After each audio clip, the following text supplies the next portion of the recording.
Hi guys, तो आज की वीडियो में मैं आपको the 100 girlfriend who really loves you का सीजन 1 पूरा एक्सप्लेन करने वाला हूं एक वीडियो में। तो बस आप लोगों से रिक्वेस्ट है कि वीडियो को शुरू से लेकर अंत तक वॉच करना। तो अगर आप कहीं से चैनल पे पहली बार आए हो और अगर आपको वीडियो पसंद आए तो प्लीज चैनल को सब्सक्राइब कर लेना। तो एपिसोड शुरू करते हैं। तो एपिसोड की स्टार्ट हमें मिडिल स्कूल की ग्रेजुएशन सेरेमनी दिखाई जाती है और यहाँ पे सारे बच्चे आखिरी बार एक दूसरे से मिल रहे होते हैं और तभी एक लड़का कहता है, आसाकावा मैं तुम्हें पसंद करता हूँ और क्या तुम मेरे साथ डेट पे चलोगी। तभी वो लड़की कहती है, आइजो तुम बहुत अच्छे हो इसलिए मैं तुम्हें पसंद करती हूँ, पर तुम्हारे साथ डेट पे जाने का आइडिया सोचकर मुझे उल्टी आती है। और इसके बाद आइजो सोचता है कि ये मेरा पहला डेट का रिजेक्शन था जिसके बाद मुझे मरने का मन कर रहा है। और इसके बाद उसके दोस्त को दिखाया जाता है। तभी उसका दोस्त पूछता है, अच्छा चलो तुम मुझे ये बताओ कि अभी तुम्हारे कितने रिजेक्शन हो चुके हैं। और तभी आइजो कहता है, भाई तू ऐसे दिल तोड़ने वाली बात क्यों कर रहा है। तभी उसका दोस्त बोलता है, क्योंकि आज के बाद मैं तुझे मिलने वाला नहीं हूँ। तभी आइजो कहता है, समझ ले भाई सेंचुरी होने वाली है। और ये सुनने के बाद उसका दोस्त बोलता है कि मुझे यकीन नहीं हो रहा कि तुमने 99 बार रिजेक्शन करने के बाद भी अभी तक हार नहीं मानी है और इसके लिए तो तुझे प्राइज मिलना चाहिए। और मुझे ये समझ में नहीं आ रहा कि तू 100 तक पहुँचा कैसे और आखिरकार तूने पहली लड़की से कब रिजेक्शन खाया था। तभी आइजो कहता है, मुझे अभी भी वो पल याद है जब मैं 8 महीने का था। और ये सुन के उसका दोस्त बहुत ज्यादा हैरान हो जाता है, बल्कि मैं भी बहुत ज्यादा हैरान हो जाता हूँ। और तभी आइजो बोलता है, मुझे एक गर्लफ्रेंड की बहुत ज्यादा जरूरत है। और तभी उसका दोस्त बोलता है, मुझे ये समझ में नहीं आ रहा कि तुम्हें इतने रिजेक्शन मिले क्यों, क्योंकि तुम तो बहुत अच्छे लड़के हो। और मुझे ये सोच के बिल्कुल भी हैरानी नहीं होगी कि हाई स्कूल में तुम्हारे और भी ज्यादा रिजेक्शन हो जाएंगे। और तभी हमें आइजो दिखाया जाता है जो कि भगवान से गर्लफ्रेंड मांग रहा होता है। और तभी वहाँ पे एक पर्सन बोलता है, चिंता मत करो। और आइजो देख के काफी घबरा जाता है और चोर चोर चिल्लाने लगता है। और तभी वो पर्सन कहता है, मैं कोई चोर नहीं हूँ,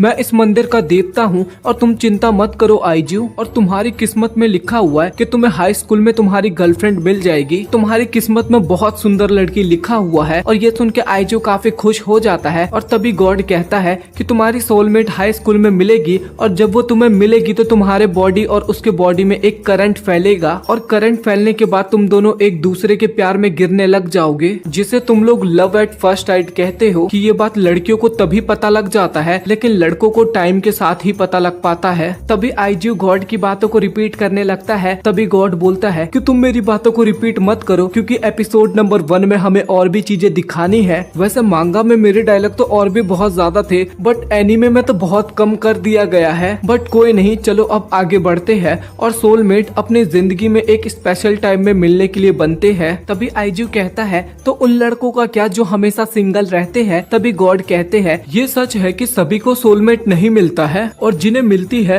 वो सच में खुश नसीब होते हैं। और आइजो एक बात और, तुम्हें हाई स्कूल में 100 सोलमेट मिलेंगी और तुम्हें अपने हिसाब से लड़की चूज करने का मौका मिलेगा। तभी हम देखते हैं कि कुछ चीजों को स्किप कर दिया जाता है। और तभी आइजो कहता है कि क्या अगर मेरी विश पूरी नहीं हुई तो क्या मैं इस टेम्पल को जला सकता हूँ। और तभी गॉड कहता है, रुको जरा, मेरी फिर से लाइनें काट दी गई है। और इसके बाद हमें 1 महीने बाद का सीन दिखाया जाता है और आइजो एक हाई स्कूल में एडमिशन ले चुका था और वहाँ पे वो 2 लड़कियों से टकरा जाता है। और तभी अचानक से उन तीनों की बॉडी में बिजली चमकने लगती है। और तभी आइजो सोचता है, गॉड के हिसाब से क्या ये दोनों मेरी सोलमेट है, पर मुझे अभी इन्हें ऐसे नहीं देखना चाहिए क्योंकि इन्हें अभी कुछ नहीं पता और अगर मैं इन्हें ऐसे देखूंगा तो मैं थोड़ा वियर्ड सा लगूंगा। और तभी आइजो उन दोनों की मदद करने लगता है। तभी एक लड़की गिरने का नाटक करती है और कहती है, लगता है मेरे पैर में बहुत तेज चोट लग गई है, तो क्या तुम मुझे उठा के मेडिकल रूम तक ले जाओगे। और तभी आइजो मन मन में रोने लग जाता है और कहता है कि आखिरकार मैं कैसा सोलमेट हूँ, मैंने अपनी पहली मीटिंग में ही अपने सोलमेट को चोट पहुँचा दी है। और वो लड़की आइजो को रोते हुए देख के कहती है, देखो ये कितना अच्छा लड़का है और इसकी सोल कितनी ज्यादा प्योर है। और तभी दूसरी लड़की भी चोट लगने का एक्टिंग करने लगती है। और तभी आइजो अपने आप को पंच करता है और कहता है कि आखिर मैं किस तरीके का इंसान हूँ और मैंने सिर्फ चलते हुए ही 2 लड़कियों को हर्ट कर दिया। और इसके बाद वो दोनों लड़की आइजो को छोड़ने का नाम ही नहीं लेती। और तभी आइजो कहता है, और क्या मैं सपना देख रहा हूँ, क्योंकि ये दोनों लड़कियां तो मुझे छोड़ने का नाम ही नहीं ले रही और लगता है मैं इस यूनिवर्स का सबसे लकी लड़का बन चुका हूँ। और इसके बाद आइजो उन्हें अपना नाम बताता है और लड़कियां भी उन्हें अपना नाम बताती है, इंदा और हानाजोनु। और वो लड़कियां कहते हैं कि हम तीनों एक ही क्लास में हैं। और तभी कुछ लोग बात कर रहे थे, क्या तुमने वो स्कूल लव की कहानी सुनी है जिसमें कहा जाता है कि इस स्कूल के पीछे पिंक फ्लावर्स का एक बगीचा है, अगर उसमें से किसी किसी को 4 लीव्स फ्लावर मिलता है और अगर वो उसे लेकर किसी को प्रपोज करते हैं तो उनके हाँ होने की सक्सेस रेट 100% होती है। और तब वो दोनों लड़की वहाँ से फटाक से भाग जाती है और हम देखते हैं कि स्कूल की छुट्टी होने के 4 घंटे बाद भी हंजू स्कूल में ही होता है और वो एक टीचर के कॉन्टेक्ट लेंस को ढूंढने में मदद करता है। और जाते वक्त आइजू देखता है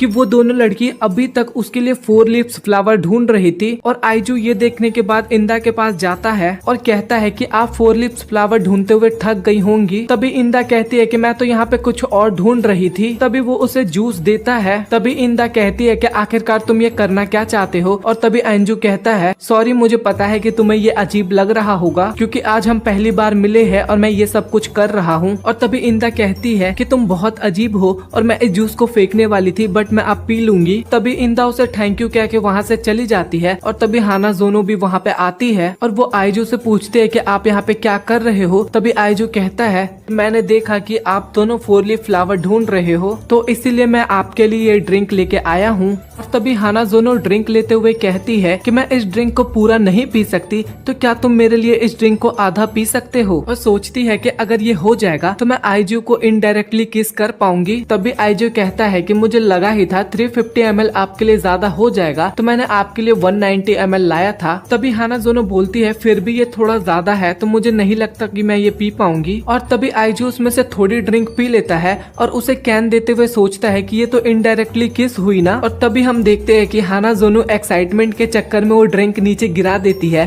और तभी वो रोने लगती है। और तभी अचानक से हाना जोनो बोलती है आइजू को कि मैं तुमसे प्यार करती हूँ, मुझे पता है थोड़ा जल्दी हो रहा है लेकिन मैं तुमसे पागलों की तरह प्यार करती हूँ, तो क्या तुम मेरे साथ बाहर चलोगे। और मुझे लगा कि ये मैं अकेले ही नहीं हूँ जो फील करती हूँ, तो कहीं देर ना हो जाए इसलिए मैंने ये पहले ही तुम्हें कह दिया। और आइजू वहाँ पे खुश हो ही रहा था कि तभी वहाँ पे इंदा आ जाती है और तभी आइजू पूछता है कि तुम इतनी सारी कैन लेके यहाँ पे क्या कर रही हो। और तभी इंदा कहती है कि तुम ये मत समझना कि तुमने मुझे ड्रिंक दिया है उसके बदले मैं तुम्हें ये गिफ्ट दे रही हूँ। और इंदा हाना जोनो के ऊपर चिल्लाने लगती है। तभी हाना जोनो कहती है कि मुझे नहीं पता था कि तुम भी आइजू को पसंद करती हो और आखिरकार ये तुम्हें किसने कहा। और अगर वो मेरे साथ बाहर जाना चाहता है तो मुझे उसकी गर्लफ्रेंड बनने में कोई प्रॉब्लम नहीं है। और तभी आइजू सोचता है कि मैंने कभी भी किसी लड़की को ऐसे पूछते हुए नहीं देखा और मुझे तो ऐसा लग रहा है कि वो मेरे ऊपर एहसान कर रही है। और तभी इंदा कहती है कि आइजू सच बात तो ये है कि मैं तुमसे बहुत प्यार करती हूँ। और तभी वो दोनों आइजू को उन दोनों में से किसी एक को चुनने के लिए कहती है और आइजू कहता है तो चलो इसे हम ब्रेक के बाद जानेंगे। और इसके बाद आइजू घर पे सोच रहा था कि वो दोनों तो काफी ज्यादा सुंदर है तो मैं उनमें से किसे चुनूं।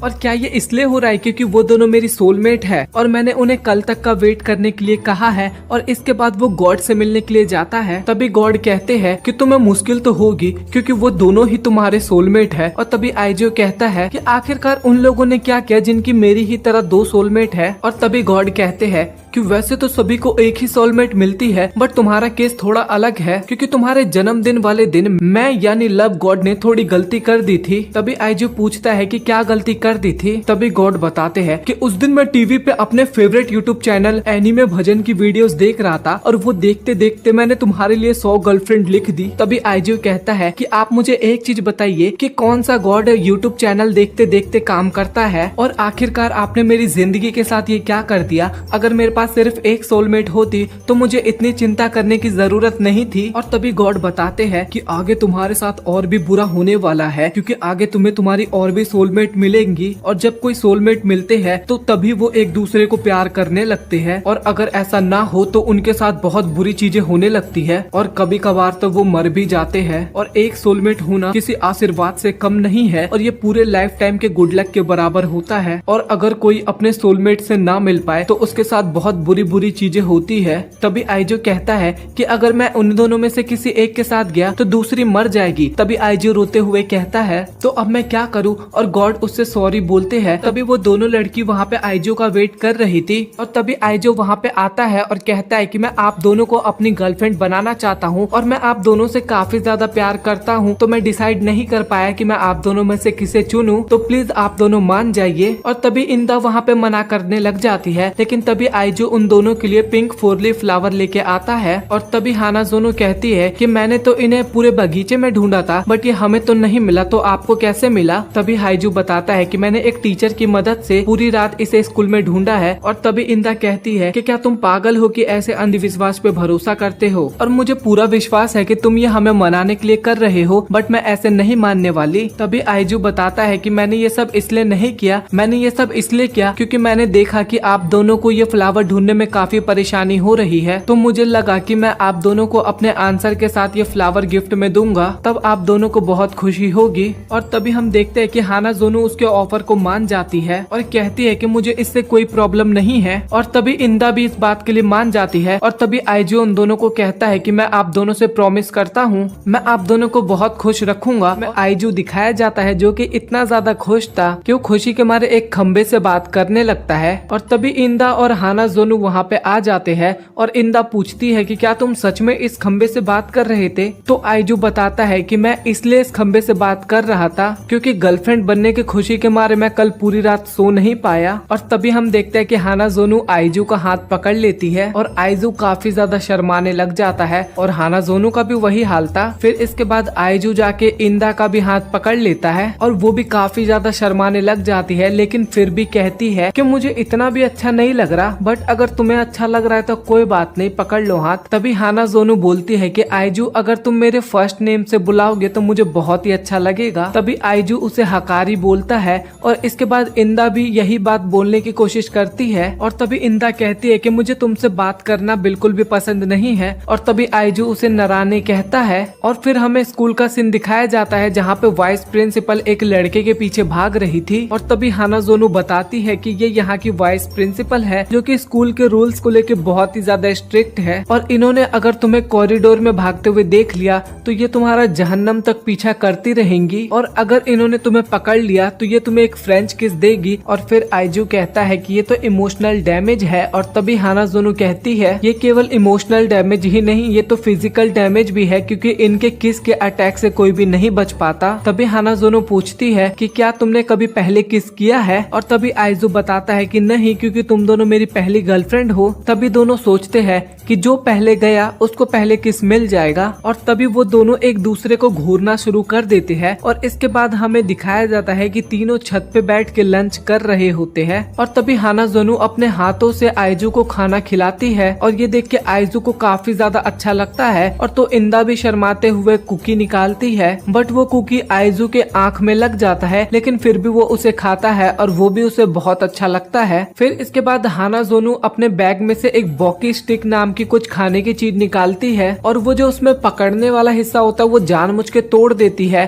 और तभी वो कहती है कि अब हम इसे हाथ से नहीं खा सकते, तो मैं इसे तुम्हें हाथ से नहीं खिला सकती, तो मैं इसे तुम्हें कैसे खिलाऊंगी? और तभी वो बोलती है कि मैं तुम्हें ये ऐसे खिलाऊंगी। और तभी आइजू देखता है कि हानाजोनो दूसरे साइड से खा रही होती है उसी चीज को, और जैसे जैसे खत्म होता है वो और भी ज्यादा क्लोज आने लगते हैं। और इंदा ये देख के काफी ज्यादा जेलस होती है और वो भी एक स्टिक निकाल के आइजू को खिलाने के लिए जाती है, लेकिन वो स्टिक गलती से आइजू के दूसरी आंख में लग जाता है। और भाई आप लोग मानोगे नहीं, मुझे ये वाला लाइन बोलने में ना कम से कम 15 से 20 मिनट लगे, मेरी हंसी रुकी नहीं रही थी भाई इस लाइन पे। और इस कारण हानाजोनो की भी स्टिक टूट जाती है। और तभी इंदा पूछती है कि आखिरकार तुम्हारी आंखें इतनी लाल क्यों है? देख रहे हो भाई वो पूछ भी क्या सवाल रही है भाई, मेरे को बहुत ज्यादा हंसी आ रही है। क्या तुम्हें कोल्ड हो गया है? और वो आइजू का चेहरा पकड़ लेती है और कहती है कि मैंने सुना है कि अगर कोल्ड किसी को हो जाए तो वो दूसरे को पासपोन भी कर सकता है, तो तुम मुझे इसे अपने मुंह से पास कर दो। और तभी हानाजोनो बीच में आ जाती है और कहती है कि मुझे सबसे पहले तुम्हारा टेम्परेचर चेक करना होगा,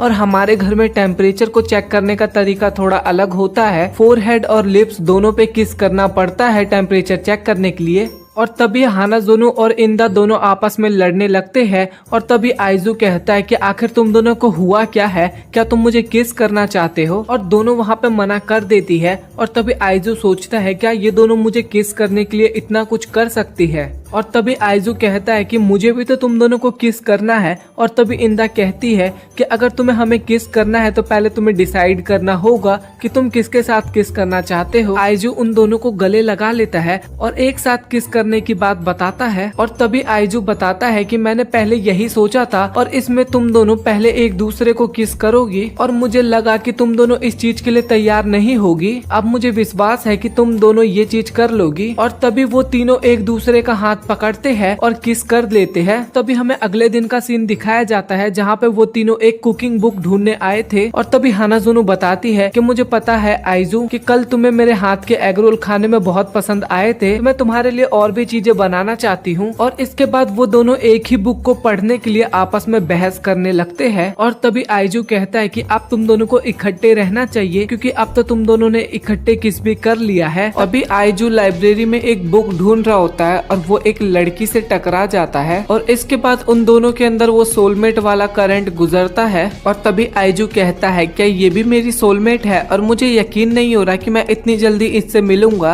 और तभी वो लड़की आइजू को बुक से कुछ पढ़ने के लिए कहती है लेकिन आइजू को कुछ भी समझ में नहीं आता। और उस लड़की के बैंड से पता लगता है कि वो लड़की लाइब्रेरियन है। और वो लड़की फिर से आइजू को बुक पढ़ने के लिए कहती है। फिर वो लड़की बताती है कि आखिरकार वो लाइब्रेरी क्या करने आया है और मैं उसकी मदद करना चाहती हूँ। तभी आइजू उस लड़की को इशारे में अपनी बात समझाने लगता है। और तभी वो लड़की बुक की मदद से कहती है कि आखिरकार तुम अपने मुंह से क्यों नहीं बोल रहे। फिर आइजू को एहसास होता वो लड़की बोल सकती है और वो लड़की किसी और को बुलाने को कहती है लेकिन आइजू मना कर देता है। तभी आइजू कहता है कि मुझे माफ करना, मुझे एहसास नहीं हुआ कि मैं बोल सकता हूँ और क्या तुम मेरी एक रोमांटिक नोवेल ढूंढने में मदद करोगी या तो तुम मुझे कोई ऐसे एक बुक बता दो जिसमें एक कैरेक्टर अपनी सारी मुश्किलों का हल ढूंढ के आराम से लाइफ को बिताता है। और तभी हम देखते हैं कि वो लड़की आइजू के लिए बुक ढूंढने लगती है और आइजू देखता है कि वो लड़की उसके लिए काफी ज्यादा मेहनत कर रही है और वो लड़की कुछ ज्यादा ही बुक इकट्ठी कर लेती है और आइजू को कहती है कि इनमें से तुम कोई सी भी बुक ले सकते हो। और तभी आइजू कहता है कि मैं सभी बुक्स को ले जाऊंगा। तभी वहाँ पे असिस्टेंट कहती है कि तुम्हारा नया कार्ड इशू होने में 1 हफ्ता लगेगा तो तुम 1 हफ्ते बाद आना। और ये सुन के आइजू काफी उदास हो जाता है। तभी वो लड़की आइजू को अपनी बुक देती है और ये देख के आइजू काफी ज्यादा खुश हो जाता है। और तभी आइजू उस लड़की से उसका नाम पूछता है और उसका नाम शिजुका होता है। तभी आइजू कहता है कि मुझे नहीं पता था कि हम दोनों एक ही क्लास में है और मुझे शक्लें इतनी अच्छे से याद नहीं रहती है। और दूसरी तरफ हानाजोना और इंदा अभी भी कुकिंग की बुक्स पढ़ रही थी। तभी आइजू पूछता है क्या ये सारी कुकिंग की बुक्स है। और तभी हानाजोनो बताती है कि हाँ, मैं तुम्हारे लिए अच्छा खाना बनाना चाहती हूँ इसीलिए मैं सारी बुक्स पढ़ रही हूँ। और इंदा बोलती है कि मैं अपनी केवल नॉलेज को बढ़ाने के लिए बुक्स को पढ़ रही हूँ। और तभी आइजू रोते हुए कहता है कि यकीन नहीं हो रहा मुझे कि मेरी दोनों गर्लफ्रेंड मुझसे इतना प्यार करती है। और आइजू घर पे आके उस बुक्स को पढ़ने लगता है और वो कहानी प्रिंसेस लो और उसके नाइट तामागुरु की होती है और इसमें उनके रोमांस के बारे में बताया होता है। प्रिंसेस लू तामागुरु को अपना नाइट बना लेती है और तामागुरु प्रतिज्ञा लेता है कि मैं अपनी जान देकर भी तुम्हारी हिफाजत करूंगा। तभी हम देखते हैं कि प्रिंसेस लू पे एक ड्रैगन हमला कर देता है लेकिन तामागुरु उन्हें बचाने के लिए वहाँ पे आ जाता है और वो उस ड्रैगन को हरा देता है जिससे उन दोनों के बीच में प्यार हो जाता है। तभी हम देखते हैं कि राजकुमारी की शादी कहीं और कर दी जाती है। तभी तामागुरु कहता है मैंने कसम खाई थी कि आपका ध्यान रखूंगा लेकिन ये किस्मत हमें कभी मिलने नहीं देगी। तभी आइजू रोते हुए कहता है तुम ये कर सकते हो तामागुरु, तुम्हें किस्मत को हराना है। और तभी वो बुक वहीं पे खत्म हो जाती है और आइजू सोचता है क्या सच में तकदीर को कोई चीज नहीं कर सकता, सोलमेट को हमेशा साथ रहना होगा नहीं तो वो मर जाएंगे। और तभी हम देखते हैं क्लास में आइजू सुजुका से मिलती है और वो उसे देख के काफी ज्यादा शर्मा जाती है। और तभी सुजुका उस कहानी का सेकंड पार्ट आइजू को देती है और तभी आइजू कहता है कि क्या तुमने ये सिर्फ मेरे लिए किया है, इसके लिए बहुत बहुत शुक्रिया। और मैं बहुत टाइम से सोच रहा था कि कहानी में आगे क्या होगा और मुझे तुम्हें थैंक यू कहना है, तो क्या तुम मेरे साथ कहीं पे चलोगी। और दूसरी तरफ हानाजुनु और इंदा अभी भी खाने की बुक को ही लेके लड़ रहे थे। आइजू और सुजुका पार्क में बैठ के बातचीत कर रहे थे और तभी आइजू सुजुका के सामने उस नोबल की तारीफ करने लगता है और ये सुन के सुजुका काफी खुश हो जाती है। और तभी सुजुका बताती है कि ये बुक उसकी भी काफी फेवरेट है और बचपन से उसने इस बुक को पढ़ा है। तभी आइजू कहता है कि तभी तो तुम बात करने के लिए इस बुक से बिल्कुल सही लाइन ढूंढ सकती हो क्योंकि तुम्हें ये बुक पूरी तरीके से याद हो चुकी है। तभी सुजुका कहती है कि मैं तुम्हारी तारीफ के काबिल नहीं हूँ और मैं इस तरीके की हूँ इसलिए अब तक मेरा कोई भी दोस्त नहीं बना है, तो मैं इस कहानी के वर्ड्स को ही देख के खुश हो जाती हूँ। तो मैं तुम्हारा थैंक यू करना चाहती हूँ कि तुमने मेरी इतनी तारीफ की। और तभी आइजू वो बुक उससे दोबारा मांगता है और लाइब्रेरी में असिस्टेंट सुजुका से पूछती है कि आज तुम बहुत खुश लग रही हो, तो क्या तुम्हारे साथ कुछ अच्छा हुआ है। तभी सुजुका शर्माते हुए कहती है कि ऐसा कुछ नहीं हुआ, मैं तो हमेशा की तरह अपना ड्यूटी निभा रही हूँ। और तभी हम देखते हैं कि सुजुका उस बुक को लेने की कोशिश करती है जिसे पिछले दिन आइजू लेना चाहता था। अगले दिन हम देखते हैं कि सुजुका उस कहानी की 3rd एडिशन लेके आती है, लेकिन 3 दिन आइजू सुजुका से मिलता नहीं है और वो काफी उदास हो जाती है। और तभी हम देखते हैं कि आइजू इंदा और हानाजोनो के साथ बैठा था, जहाँ पे वो दोनों पूछ रहे थे कि आजकल तुम बहुत ज्यादा नींद में रहते हो। और तभी आइजू बताता है कि आजकल मैं कुछ काम की वजह से लेट सोता हूँ। तभी हानाजोनो और इंदा कुछ सोचने लगते हैं, लेकिन आइजू को कुछ समझ में नहीं आता। और तभी हानाजोनो आइजू को एक किस देती है, जिससे आइजू काफी ज्यादा खुश हो जाता है और इंदा भी उसे किस देने के लिए आगे बढ़ती है, लेकिन उसका सिर आइजू के मुंह से टकरा जाता है। और तभी हमें सुजुका दिखाई जाती है जो कि सोच रही थी कि आइजू के पास पहले से ही गर्लफ्रेंड है, तो वो इसीलिए मेरी बुक्स नहीं पढ़ पाया होगा। और आखिरकार पता नहीं मैं क्या ही एक्सपेक्ट करने लग गई थी। और तभी हमें सुजुका का बचपन दिखाया जाता है, जहाँ पे उसे हमेशा बुली किया जाता था क्योंकि वो बुक की मदद से बात करती थी और उसकी माँ भी इसी वजह से उसे काफी मारती थी। और तभी सुजुका सोचती है कि किसी के पास भी मेरे जैसे पागल से बात करने का टाइम नहीं होगा। और तभी आइजू सुजुका से लाइब्रेरी में मिलने के लिए आता है और वो कहता है कि तुम मुझे जो बुक्स देती हो अपनी, उसके लिए मैं तुम्हारे लिए कुछ करना चाहता हूँ। तभी आइजू उसके फोन में एक ऐप को इंस्टॉल करने के लिए कहता है और एक फाइल को इंपोर्ट करने के लिए कहता है जिसमें सुजुका की फर्स्ट बुक होती है। तभी आइजू कहता है कि इस ऐप में तुम जब भी किसी टेक्स्ट को क्लिक करोगी और वो टेक्स्ट जो स्पीच की हेल्प से एक साउंड में कन्वर्ट हो जाएगा। तभी सुजुका सोचती है कि क्या सच में इसने मेरे लिए ये सब किया है। तभी आइजू कहता है कि तुम जब भी लोगों से बुक के द्वारा बात करती थी तो तुम उनसे फेस टू फेस बात नहीं कर पाती थी, पर अब तुम इस ऐप की मदद से उनसे फेस टू फेस बात कर सकती हो। मैं तो ये सोच भी नहीं सकता कि तुम्हारे लिए जोर से बोलना कितना मुश्किल हो सकता होगा, तो इसीलिए मैं तुम्हें उसके लिए फोर्स नहीं करना चाहता। मैं तो बस तुम्हारी कम्युनिकेशन दूसरों के साथ आसान बनाना चाहता था और मैं तो बस ये चाहता हूँ कि ये चीज तुम्हारी लाइफ को इजी बनाने में हेल्प करे। तो चलो फिर इसकी मदद से तुम मेरे साथ बात करो। और तभी सुजुका इसके रिप्लाई में आई लव यू कहती है और कहती है कि मुझे इसका जवाब नहीं चाहिए क्योंकि मुझे पता है तुम्हारे पास ऑलरेडी 2 गर्लफ्रेंड है। बस मैं अपनी फीलिंग्स को शेयर करना चाहती थी कि ये मैं इसलिए नहीं कह रहा हूँ कि ये मेरी सोलमेट है और ये मर जाएगी, ये मैं उसे इसलिए कह रहा हूँ क्योंकि मुझे ये उसको कहना है। तभी सुजुका को वो भी आई लव यू कहता है, लेकिन सुजुका कहती है कि पर हम कभी इकट्ठे नहीं हो सकते। तभी आइजू कहता है कि अगर ये तकदीर ही हमारे रास्ते में आ रही है तो हमें इसे तोड़ देना चाहिए, तो चलो फिर साथ रहे। और उसे गले लगा लेता है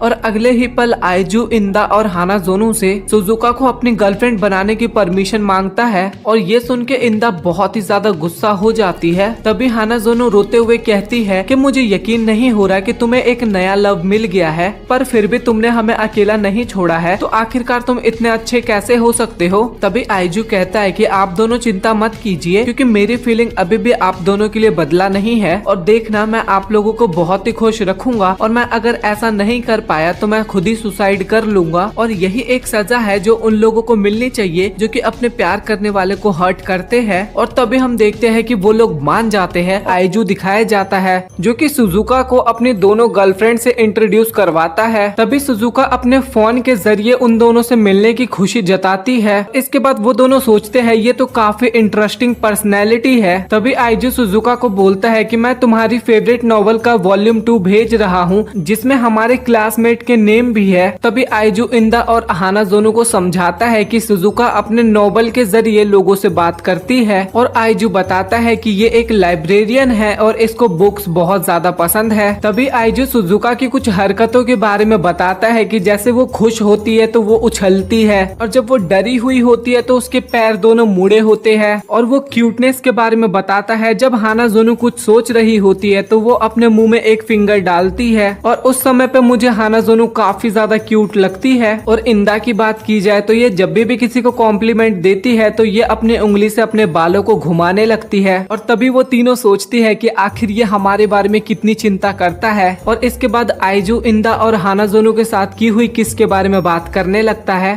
और इसके बाद वो दोनों शर्मा जाते हैं और तभी सुजुका कहती है तो इसका मतलब तुमने पहले ही किस कर लिया है। और सुजुका इसके बाद और भी ज्यादा नर्वस हो जाती है और अपनी हरकतों के लिए माफी मांगती है। तभी हानाज़ोनो कहती है कि तुम्हें भी आइजू को किस करना है और तभी सुजुका बोलती है मेरी डेस्टिनी में लिखा है कि मुझे पवित्र रहना है, तुम मुझे माफ करना। और तभी आइजू कहता है कोई बात नहीं, क्योंकि जब तुम किस देने के लिए राजी होगी मैं तभी तुम्हें किस करूंगा, बिना तुम्हारी मर्जी के नहीं करूंगा। तभी हम देखते हैं कि इंदा और हानाज़ोनो दोनों आइजू को जबरदस्ती खाना खिलाते हैं और आपस में लड़ती भी है। और सुजुका ये सब देख के चुपचाप खाना खाना शुरू करती है। और तभी वो दोनों आइजू से बात करने के लिए फिर से लड़ने लगते हैं। और तभी आइजू कहता है कि प्लीज अपने पर्सनल स्पेस का ध्यान रखो, नहीं तो तुम दोनों फिर से एक दूसरे को किस कर लोगी। और तभी आइजू कहता है कि सुजुका बहुत ही ज्यादा चुपचाप बैठी है और लगता है अभी इसे इन दोनों की आदत नहीं पड़ी है। और इसके बाद आइजू सभी को ऑटमेट खेलने के लिए कहता है। तभी आइजू कहता है कि हम इस बार इसमें एक पेनल्टी भी ऐड करेंगे और जो भी हारेगा उसे विनर गुदगुदी करेगा। तभी आइजू सोचता है कि किसी के भी इमोशन को रिवील करने का एक रास्ता है और वो है उसे हंसाना। और ये सुन के वो तीनों आइजू को गुदगुदी करने के लिए काफी ज्यादा एक्साइटेड हो जाते हैं। और पहला राउंड स्टार्ट होता है जिसमें आइजू तो जीत जाता है लेकिन इंदा हार जाती है और वो कहती है तो चलो मुझे फिर गुदगुदी करना स्टार्ट करो। और तभी हानाज़ोनो कहती है कि कम से कम अपनी खुशी को छुपाने की तो कोशिश करो। और लिटरली भाई यहाँ पे मुझे फिर हंसी आ जाती है और आइजू फिर उसे गुदगुदी करना स्टार्ट करता है और इंदा वहाँ पे अपने इमोशंस को छुपाती है। और इसके बाद इंदा जमीन पे लेट जाती है। तभी आइजू कहता है तुम तो ऐसे बिहेव कर रही हो जैसे कि मैं तुम्हारे साथ कुछ गलत कर रहा हूँ। और फिर हम दूसरा राउंड देखते हैं जिसमें आइजू फिर से जीत जाता है और इस राउंड में हानाज़ोनो हारती है और वो भी काफी ज्यादा एक्साइटेड हो जाती है और अपना कोट हटा के कहती है कि प्लीज आराम से करना। और तभी इंदा उसका कोट के बटन लगाती है और कहती है कि ये इलीगल है। और इसके बाद आइजू उसे भी गुदगुदी करना स्टार्ट करता है और इससे हानाज़ोनो के भी इमोशंस जागने लग जाते हैं और वो आइजू को रोक देती है। और तीसरे राउंड में आइजू फिर से जीत जाता है और इस बार सुजुका हार जाती है। मुझे तो ऐसा लग रहा है कि आइजू चीटिंग कर रहा है गेम में। और तभी आइजू मन में सोचता है कि मैं तो इसका बहुत टाइम से इंतजार कर रहा था और मैं ये देखना चाहता हूँ कि सुजुका हंसते हुए कैसी लगती है। और हम देखते हैं कि आइजू जैसे ही उसे गुदगुदी करना स्टार्ट करता है वो अपने इमोशन को फोन की मदद से बताना शुरू करती है। और तभी आइजू सोचता है कि मैं उम्मीद नहीं कर रहा था बट ये तो बहुत ही ज्यादा क्यूट लग रही है, तो मैं इसे फिर से गुदगुदी करूंगा। और इसके बाद हानाज़ोनो और इंदा बात कर रहे होते हैं तो देखा जाए तो ये सबसे शांत वे है हंसने का, तो वो दिल से हंस रही है। और आइजू एक बार भी नहीं हारा तो उससे गुदगुदी करवाने का तो मिशन खत्म हो गया। तो नेक्स्ट मिशन है कि अब मैं उसे गुदगुदी करूंगी। और अगले राउंड में हम देखते हैं कि आइजू हार जाता है और सुजुका जीत जाती है। और जब सुजुका आइजू के पास जाने लगती है तब इंदा और हानाज़ोनो उससे काफी ज्यादा जेलस होते हैं। और तब हम देखते हैं कि सुजुका के सिर्फ एक उंगली टच करने से ही आइजू काफी ज्यादा हंसने लग जाता है। तभी हानाज़ोनो सोचती है कि आखिरकार ये क्या कर रही है, इसके पास अच्छा मौका था आइजू को टच करने का बट ये ऐसा क्यों नहीं कर रही। तो क्या इसका यही शाय और डरपोक नेचर है जिसके कारण आइजू इससे अट्रैक्ट हुआ है। ये तो सच में बहुत ही कमाल की और क्यूट है और इससे कोई भी बहुत ही जल्द नेचुरली अट्रैक्ट हो जाएगा। तो अब तो एक बहुत ही खतरनाक दुश्मन आ गया है जो कि इंदा से भी काफी खतरनाक है। तो इसके बाद आइजू वॉशरूम जाता है और तभी इंदा सुजुका से पूछती है तुम क्या कर रही हो, क्या तुम हमारे सामने अपने आप को पूरी तरह से एक्सप्रेस नहीं करना चाहती। तभी सुजुका कहती है कि ये सच नहीं है। और तभी इंदा कहती है तुम झूठ बोल रही हो क्योंकि तुम ही हो जो कि आइजू से थोड़ा डिस्टेंस बना के रह रही है, तुमने उसे सिर्फ टच ही किया है और मैं पूरी तरह से श्योर हूँ कि तुम भी उसे गुदगुदी करना चाहती थी, तो आखिरकार तुम अपने आप को बेवकूफ शो क्यों कर रही हो। तभी हानाज़ोनो कहती है कि ये शायद इसलिए है क्योंकि तुम उसे डरा रही हो। तभी हानाज़ोनो कहती है कि मैंने ऐसा कब किया। तभी सुजुका कहती है कि आप दोनों आइजू के पहले प्यार हो और मैं न्यू हूँ तो मुझे अभी तुम दोनों के रास्ते में नहीं आना चाहिए। तभी इंदा कहती है तो तुम एक चीज जान लो कि तुम भी अब आइजू की गर्लफ्रेंड हो, तो अब तुम्हारे ऊपर कोई पाबंदी नहीं है और मुझे तो तुम पे गुस्सा आ रहा है क्योंकि तुम जो कहना चाहती हो तुम वो नहीं कह रही हो। तभी हानाज़ोनो कहती है कि देखो ये कह भी कौन रहा है जो कि अपनी फीलिंग्स को एक्सेप्ट करने की जगह लड़ना पसंद करती है। तभी इंदा कहती है कि चुप हो जाओ, क्या तुम मेरे से लड़ाई करना चाहती हो। तभी सुजुका माफी मांगती है और तभी इंदा कहती है कि यही तो मैं कहना चाहती हूँ कि आखिरकार तुम लड़ती क्यों नहीं। तभी सुजुका कहती है कि अगर आप यही चाहती हो तो मैं आपसे अपनी दिल की आवाज सुनूंगी। सच्चाई तो ये है कि पहले मुझे डर लग रहा था। और तभी इंदा कहती है कि क्या मैं इतनी डरावनी लगती हूँ। तभी सुजुका कहती है कि मेरा ये मतलब नहीं था, मेरा मतलब ये था कि हानाज़ोनो अपने आप को इतने अच्छे मैनर्स में प्रेजेंट करती है और वो काफी ज्यादा अट्रैक्टिव अट्रैक्टिव भी है और उनके पास फिजिकल चार्म भी है और इंदा काफी ज्यादा सुंदर है, उसका फेस इस तरह है जैसा बहुत से लोग चाहते हैं। तो क्या मैं उस टाइम आप दोनों के सामने खड़ी भी रह सकती हूँ जब आइजू हम तीनों को कंपेयर करेगा? तो मुझे उसी बात से सबसे ज्यादा डर लगता है। और तभी इंदा और हाना दोनों सोचते हैं इसने जो भी कहा वो कितना ज्यादा कमाल था। और दूसरी तरफ सुजुका कहती है मैं एक सिंपल सी लड़की हूँ जो कि एक बच्चे की तरह दिखती है और मेरी पर्सनैलिटी भी उतनी ज्यादा अच्छी नहीं है। और इंदा कहती है कि मुझे लगता है कि तुम बहुत ही ज्यादा क्यूट हो, तुम छोटी और प्यारी हो और एक लड़की में ये क्वालिटी सबसे ज्यादा अच्छी होती है। तो मैंने तुम्हें जो भी कहा उसके लिए मुझे माफ कर देना। और तभी हाना जोनू कहती है सही कहा, इंदा तो हमेशा लड़ती रहती है, तुम उसकी बात का बुरा मत मानना। और आइजू तो हमारी सोच से भी ज्यादा हमें प्यार करता है और मुझे पूरा यकीन है कि आइजू तुम्हें तुम्हारे बारे में सारे अच्छे पॉइंट बताएगा जो कि उन्हें पसंद है। तभी इंदा कहती है कि मेरा पॉइंट ये है कि तुम्हें हमारे सामने अपनी फीलिंग्स को रोकने की कोई जरूरत नहीं है, तुम आइजू को जो भी कहना चाहती हो वो कह सकती हो। और फिर वो तीनों दोस्त बन जाते हैं और हमें आइजू दिखाया जाता है और वो सोचता है ये तो उससे भी अच्छा गया जैसा मैं सोच रहा था। और इसके बाद हमें कुछ टाइम पहले का सीन दिखाया जाता है और वो देखता है कि इंदा किसी कारणवश गुस्सा हो रही थी और आइजू सोचता है कि इंदा आखिरकार गुस्सा क्यों हो रही है और इससे पहले कि अगर यहाँ पे कोई लड़ाई हो मुझे वो लड़ाई रोकनी होगी, बट मुझे ऐसा नहीं करना चाहिए। और आखिरकार मैंने ये गेम क्यों स्टार्ट की थी? अगर ये लोग हर वक्त पे लड़ाई करते रहेंगे और अगर मैं इसी तरह से हर वक्त चिंता में रहूंगा तो ये लोग वो नहीं बोल पाएंगे जो ये लोग कहना चाहे और हमेशा लड़ते रहेंगे। और अगर मैं चाहता हूँ कि ये लोग हिम्मत करके आपस में बात करे तो इसके लिए मुझे इन तीनों को स्पेस देना होगा। तभी आइजू रोते हुए कहता है कि मैंने जैसा सोचा था कि इंदा सुजुका के लिए गुस्सा थी, ना कि सुजुका पे गुस्सा थी। और हाना जोनू ने भी बीच में आके सुजुका को इंदा के गुस्से से बचा लिया।